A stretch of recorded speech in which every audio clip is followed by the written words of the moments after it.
religião acabou nos afastando completamente, né? Minha mãe e eu, nos momentos mais difíceis da minha vida, né? Que é a adolescência.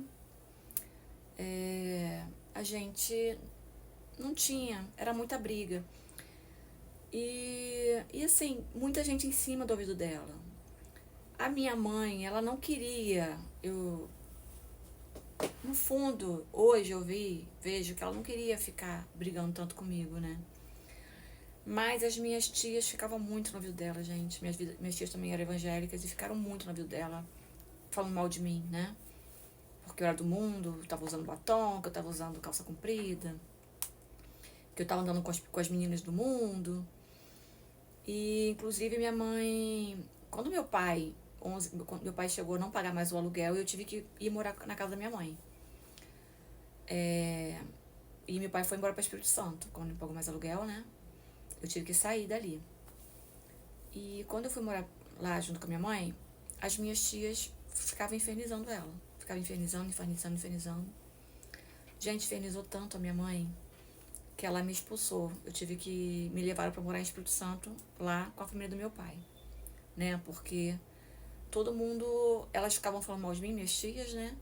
Porque eu tava usando batom, tava usando calça comprida, tava andando com meninas que elas até achavam que era sapatão, porque tinha cabelo curto e usava calça. Conclusão, minha mãe me expulsou de casa e eu tive que morar lá em Espírito Santo.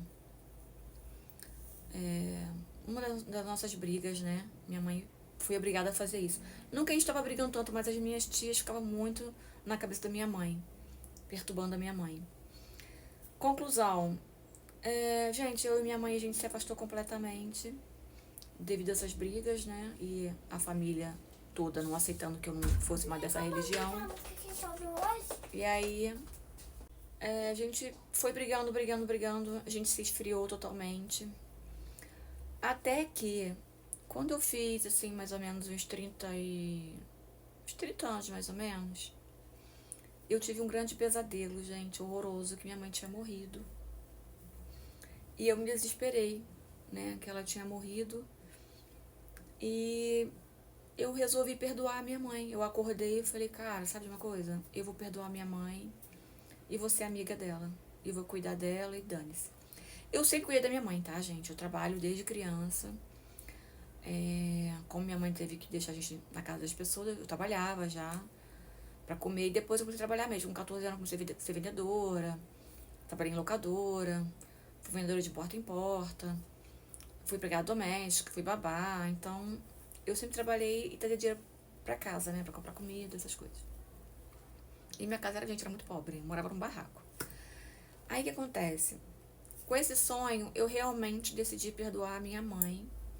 Perdoei a minha mãe e eu comecei a entender mais ela. Eu comecei a saber coisas sobre ela. Como a gente era muito brigada, eu não sabia quase nada sobre ela, né? Mas uma tia me contou que ela sofria muito agressões lá por parte do meu avô. Meu avô e minha avó eram evangélicos bem tradicionais, né? Bem radicais. E parece que houve um boato que minha mãe não era mais virgem, gente. E isso, na época, minha mãe é da época de... Minha mãe nasceu em 55. E não ser virgem, gente, era um absurdo. Era um motivo, assim, de muito constrangimento. E com esse boato foi para meu avô, né, no pai dela. Ele começou a bater muito nela, bateu muito nela, puxou ela pelos cabelos. Gente, minha mãe era uma mulher muito bonita, né? Minha mãe é uma mulher de olhos verdes, morena clara, com cabelos bem grossos, lisos, tipo de índio. Meu avô puxou minha mãe pelo cabelo, bateu nela até a delegacia. E na delegacia foi fazer exame nela, pra ver se ela era virgem ou não. E, gente, minha mãe era virgem. Então, imagina esse trauma, essa vergonha que minha mãe passou. Eu lembro também que quando eu fui passar uma temporada na casa do meu pai, né, que minha mãe foi obrigada a me mandar embora pra morar em Espírito Santo, minha mãe e minha irmã, eu e minha irmã. E falaram que minha mãe usava short, que meu pai bebia alcoólatra por causa da minha mãe, que minha mãe também vivia em boteco, que minha mãe usava shortinho, que ela fumava. Gente, tudo mentira. Tudo mentira. Minha mãe nunca usou roupa curta. Minha mãe sempre foi crente a vida toda. Então minha mãe sofreu demais, gente. Minha mãe tentou trabalhar, vender Avon. As pessoas falavam que ela queria arrumar macho. Minha mãe fazia reuniões para vender Tupperware. Chamava várias amiguinhas delas, né, para poder vender. Gente, meu pai chegava lá, mandava todo mundo embora. Expulsava todo mundo. Meu pai, na época ela era casada, combinava de fazer compras, né, de comida. Eu lembro que a gente foi uma vez esperar meu pai lá na Praça de Ricardo para fazer compra no mercado, né? Ele ia receber. A gente dava 5 horas, não chegou, 5h30 não chegou, 6 horas não chegou, 6h30 não chegou. Quando deu 7 horas, minha mãe pegou a gente, foi dentro do ônibus. Fomos lá atrás dele, na empresa dele. Aí chegamos lá, o moço falou, ó, ele não tá aqui não, ele tá lá no boteco, tal. Aí fomos lá no boteco. Gente, meu pai bêbado com a mulher, uma mulher horrorosa, gente, a mulher totalmente, em relação à minha mãe, nossa, não tem nem comparação. A mulher no colo do meu pai. E eu lembro que ela tampava meus olhos. Minha mãe não falava nunca mal do meu pai, gente, nunca, que foi um grande erro da minha mãe.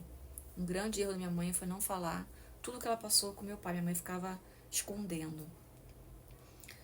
Mas depois eu comecei a lembrar que ela ia pedir ajuda para meus avós, e meus avós falava que ela tinha que ser uma esposa melhor, que a esposa sabe edificar a casa, que ela tinha que orar mais. Gente, meu pai fazendo muita covardia. Eu lembro que minha mãe tinha muito medo do meu pai. Minha mãe sofreu demais na mão dele. E, conclusão, ele traía minha mãe. Traía minha mãe. Minha mãe tentava se separar e ela chegou a botar a gente na casa de outras pessoas, né? Inclusive, eu chorava muito, querendo minha mãe de volta. Minha mãe foi empregada doméstica. Ficava assim, de 15 em 15 dias eu ia ver minha mãe. E a gente chorava muito, porque eu queria que minha mãe voltasse pro meu pai. Gente, minha mãe sofreu demais. Sofreu demais. Não foi à toa que... Quer dizer, ninguém, né? Tu vê a religião, ninguém ajudou ela. Meus avós nos ajudaram ela. E quando minha mãe se separou, mesmo do meu pai, houve o grande preconceito também, né? Porque ninguém queria ficar perto dela, ninguém queria ficar perto da gente. Porque ninguém queria se misturar com pessoas que eram desquitadas, separadas, ninguém. Todo mundo ali, gente, corria dela. Todo mundo era como se fôssemos leprosos. E então, resumindo tudo, não foi à toa que minha mãe adoeceu. Hoje a minha mãe adquiriu um quadro de esquizofrenia leve, mas ela tem problemas mentais, né? E ela é uma mulher assim, muito engraçada, ela continua sendo charmosa. Ela já falou que namorou o Roberto Carlos, que namorou o Wagner Monte, que namorou o Fábio Júnior. Resumindo, gente, minha mãe não teve apoio, não teve rede de apoio, não teve pra onde correr, não tinha nada. Ela sofreu abusos, né, a vida inteira, né, não teve pra onde correr, não teve com quem a amparasse. A religião crucificou a minha mãe. Tu vê, em vez de dar um apoio a ela, não, ela era a pessoa que não estava orando direito. Ela, se o marido dela era ruim com ela, a culpa era dela. Ela que tinha que melhorar como mulher. Olha que violência isso com a minha mãe. E foi isso. Hoje minha mãe é uma criança. A gente é muito... A gente não é amiga, né, gente? Porque a gente teve uma relação que foi cortada a vida toda. Mas eu tenho muito amor por minha mãe, tenho muita compreensão. Tenho muito carinho por ela. Eu tento mimá-la em tudo que eu posso, né, financeiramente. Ela tem a casinha dela, que era um barraco. Eu reformei, eu fiz tudo jeitinho, lindinho pra ela. Hoje ela tem uma pensão. E é isso, gente. Uma das coisas também que me fizeram ter pavor à religião foi o machismo e o ódio que se tem, né? Não que Jesus pregou isso, né? Jesus pregou o amor, né?